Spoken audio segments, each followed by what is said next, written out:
Good morning, one and all. So, in today's class, we are going to discuss clothes packing structures. As we already know, the speciality of the solid is they are having a definite shape and definite volume. As they are having a definite shape, means the particles are going to occupy at a specific position, and the particles are going to held together by a very strong intermolecular force of attraction. As a result, the particles generally do not displace from their position, and hence we are interested to learn the close packing structures of solids. Now, before beginning of these discussion, we already discussed what is a crystal lattice. So crystal lattice is nothing but when we arrange a particle 3 dimension, then we get one structure. That structure is called crystal lattice.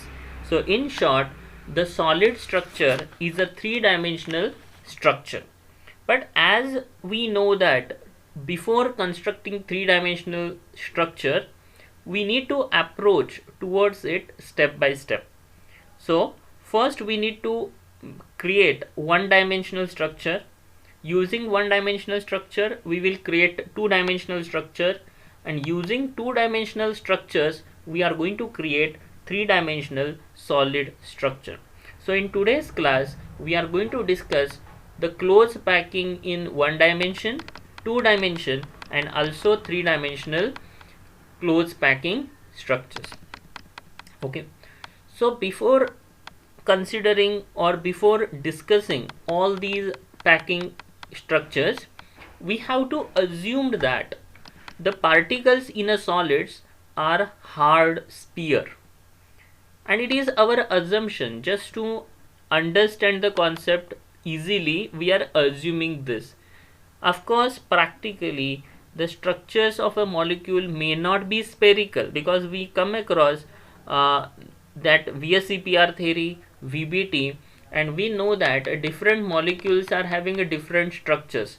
But here, for a simplicity or to understand the concept in a simple mode, we consider that particles are rigid sphere and they closely packed together with keeping minimum vacant space.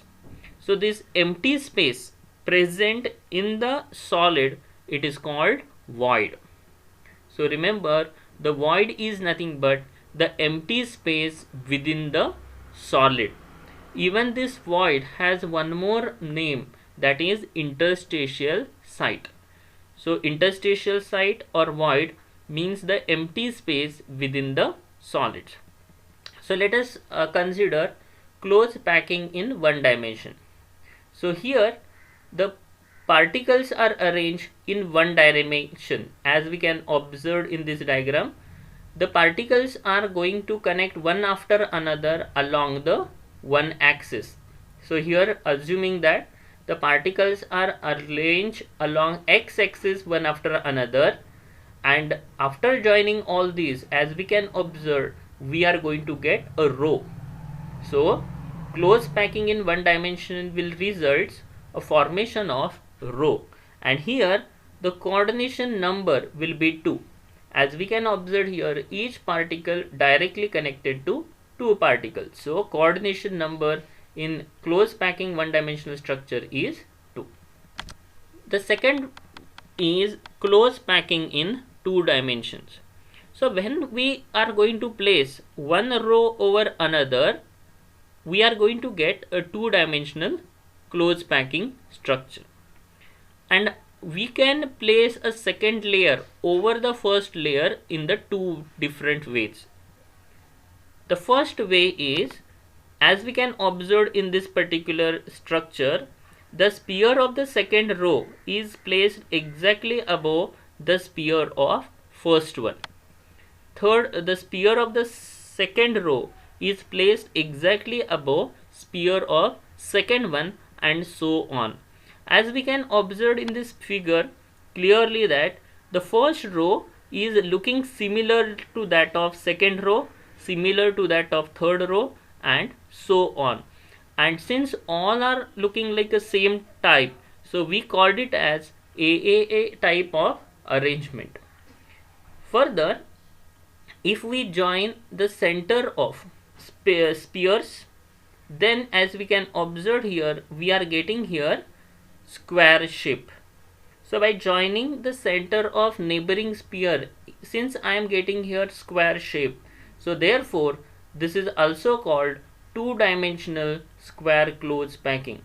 And in this case, as we can observe, each particle directly connected to 4 particles, so the coordination number will be 4.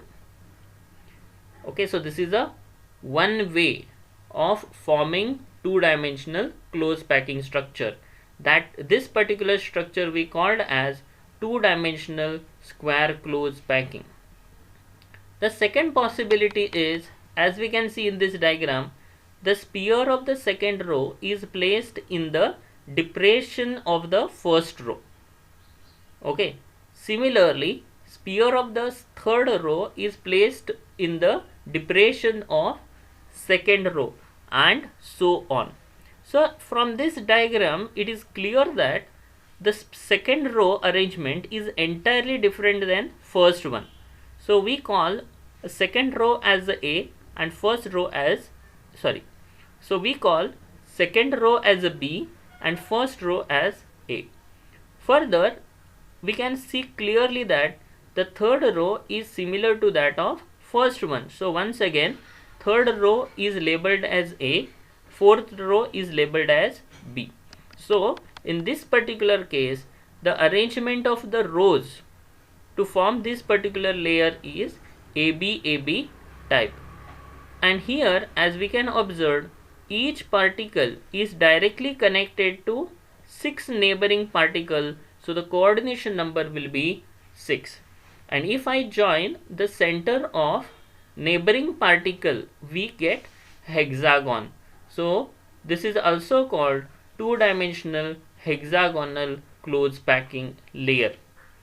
Okay, so here we got to know that two-dimensional structures are of two types: two-dimensional square close packing and two-dimensional hexagonal close packing.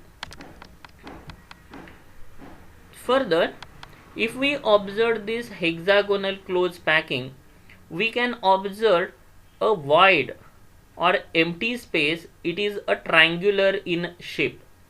So here we can see two different types of triangles. One is a triangle whose apex pointing downward, and another triangle whose apex is pointing upward.